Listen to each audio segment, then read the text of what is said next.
wonderful stuff. But yeah, I played from April sorry, it started in April and I started playing in June. I think it was June 25th of that year. Loading, please wait. Shouldn't be nearly as long as it used to be back in the day. Sometimes this would be a 30, 45-second wait here on my old Pentium maybe that I played this on. There we go. Although that was long enough itself. Heck, I might install this to the SSD drive. But you see there, everything was zoned. There wasn't the ability that you have in for instance, WoW, when WoW came out, where everything was connected and there were no zone lines to cross and all. Oh, nice. Here we are out in the Steamfont Mountains now. We're going to travel out a little ways.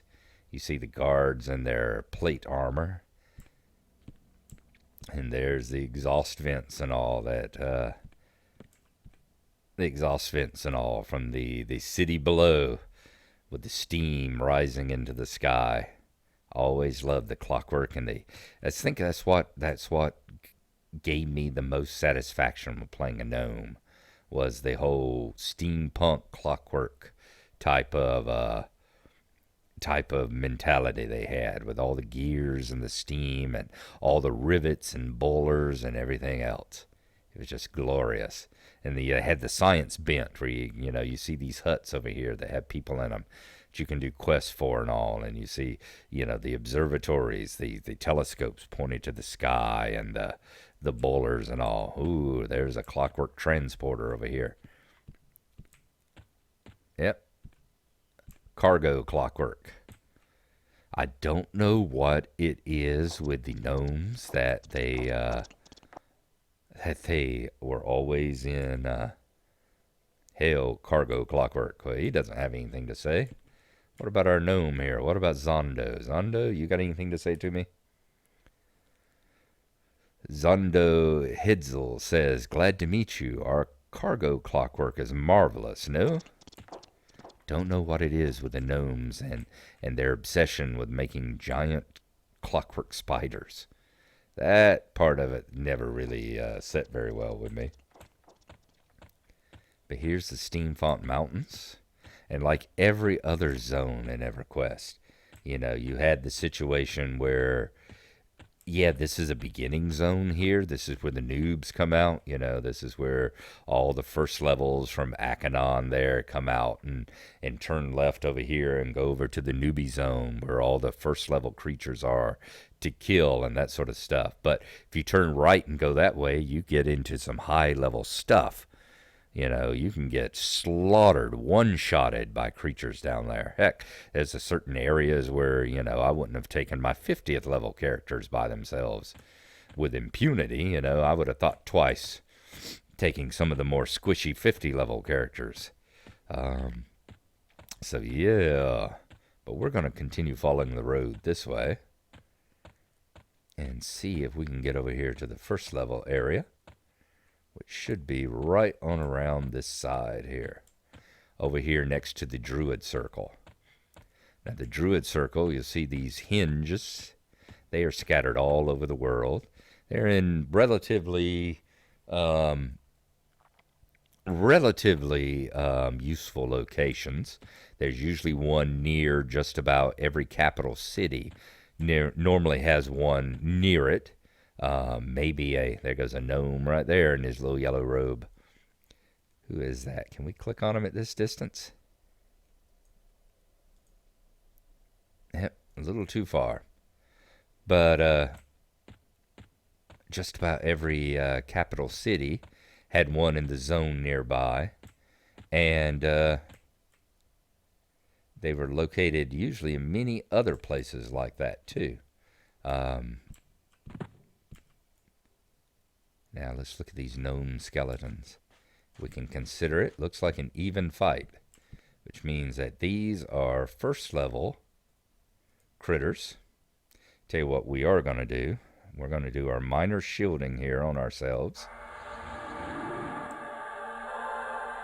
There you go. Look at those wonderful spell particle effects. As you see here in our effects, we now have minor shielding, which should have increased. Yep, our armor class is now at 20. Hit points have gone up to a 25. So we'll go back in first person. We've got him targeted. Up, and he's going to run away from us. We took too long. Doesn't matter. They are aggro. They will have no problem whatsoever attacking us if we get close enough. They should be aggro anyway. Not entirely sure of that. And let's go ahead and cast Shallow Breath on them. I'm going to turn on attack as well. He's down here. One other thing about this game is that...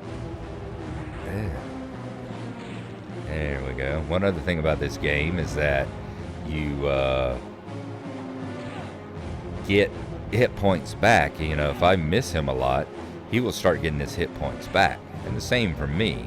If he misses me, I'll start getting my hit points back. See, Shallow Breath is worn off. There we are. We took him down. You right-click on him, and he doesn't have anything on him to loot.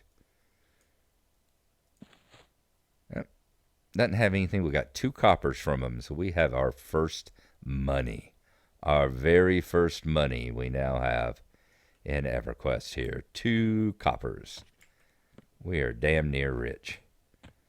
Where'd that spider go? I swear there was a spider here just now.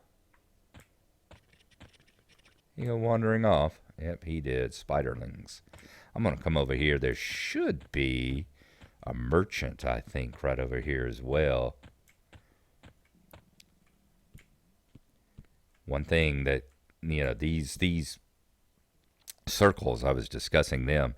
The circles are the ways that druids, back then you didn't have fast travel. There's no such thing. You don't have any flying griffins. You don't have any stables. You don't have any of the stuff that people now would be able to live without. Not be able to live without. You ran everywhere. This world is huge, and you were expected to travel across it.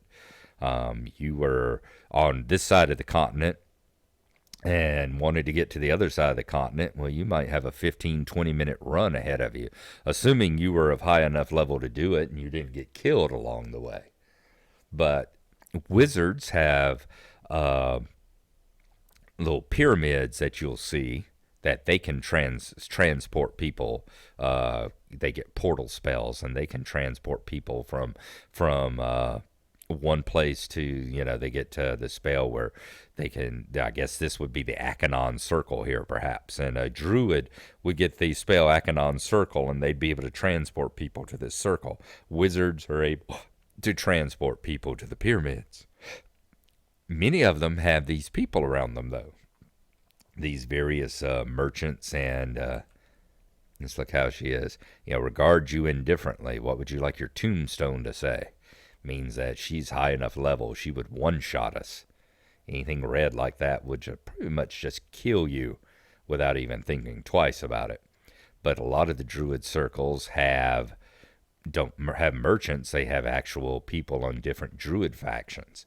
And if you're an evil character, for instance, and you try to take a ride to one of these druid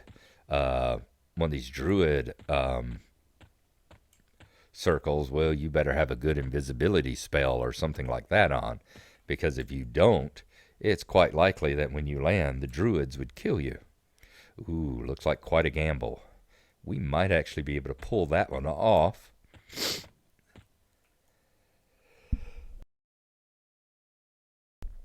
Excuse me, pardon me, I got a bit of a raging cold going on, so had to stop and sneeze and cough and all several times now. And there we went again. Let's see if we can find some more of these skellies.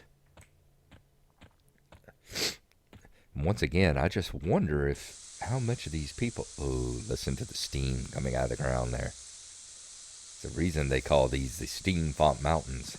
And over here is a runaway clockwork. That's one of the other things, too, is that you find these runaway clockworks. Okay, he's an even fight. That spider won't be, though. Fortunately, everything looks indifferent so far, as you see there. I bet that gnoll isn't. I mean, that kobold. Yeah, he scowls at me, ready to attack. All right, let's go ahead and blast him. There is a kobold camp right over there to our left. That's where these kobolds come from. Okay. Now I've got to remember that this is a damage over time spell. Shallow breath here. In a second, look there, our skills are going up. You've gotten better at defense, number 2. And the yellow shows us our shallow breath worn off. We've gotten better with alteration and channeling for casting those spells. If I remember right, alteration is the type of spell. Shallow breath is a alteration spell, and channeling is the stuff that keeps you from fizzling when you cast it, or keeps them from interrupting you. You can get hit if you got a nice channeling score, and it won't interrupt you. As you see, the faction standing with Clan Grickbar got worse, which is the kobold faction, and the standing with the gem choppers got better. What did we get there? 5 copper. So we've gotten 7 copper now. Isn't that awesome? Watch the corpse rot away. There we are. And that's what we're going to be doing. That is much of our first level here.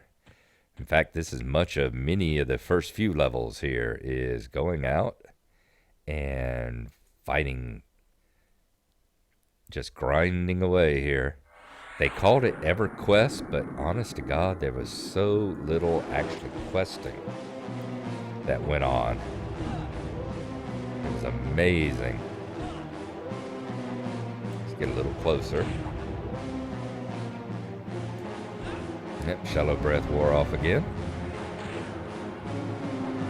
Yep, see, spell was interrupted. He hit us while we were casting it.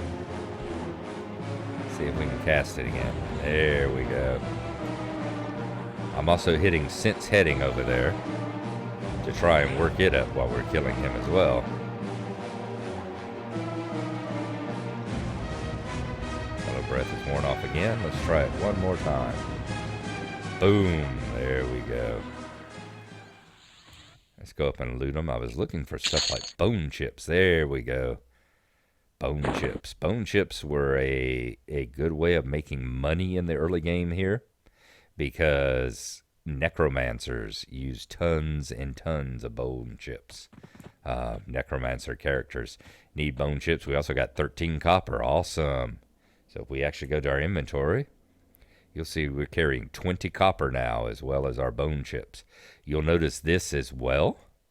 We have these, is it muffins? Yep, these are hearty meals. We have bread cakes. We started out with 5. We've already eaten 1, so we're down to 4. And this right here is a skin of milk. We've already, refreshing drink. We've already drank one of those. You have to actually eat and drink in this game. Ooh, there we go. Look at Spiffy Bonbons there. Spiffy Bonbons has got a red name, which means, if I do believe that's red, which means that they've turned in their book and they're a PvP character. They're no danger to us, and they're no danger from us. We can't attack them. They can't attack us. But if another red character comes along, it can attack them. But yes, you have to have food in this game.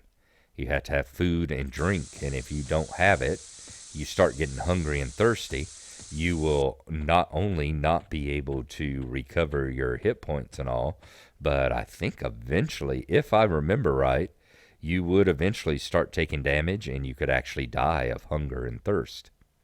Another thing that this game has that you would never see in a let's go ahead and sit here. You would never see in a modern MMO is the fact that you have to carry ammo. Like if the character races like the Rangers, who have to carry bows, they have to carry arrows. And if they don't have arrows, they can't fire their bows. It's just absolutely amazing. So there you go. You've got our first little taste, our first few kills, and our first little taste of EverQuest here on the Project 1999 server. And I'm going to be on here from time to time, going out and grinding up and working on leveling up Gnarlo here. And I thank y'all for spending the time and the attention. I can't tell you, I'm just sitting here with this gigantic grin on my face, being here in this world again. So we will see you next time, and I hope you've enjoyed the little taste here. Bye bye.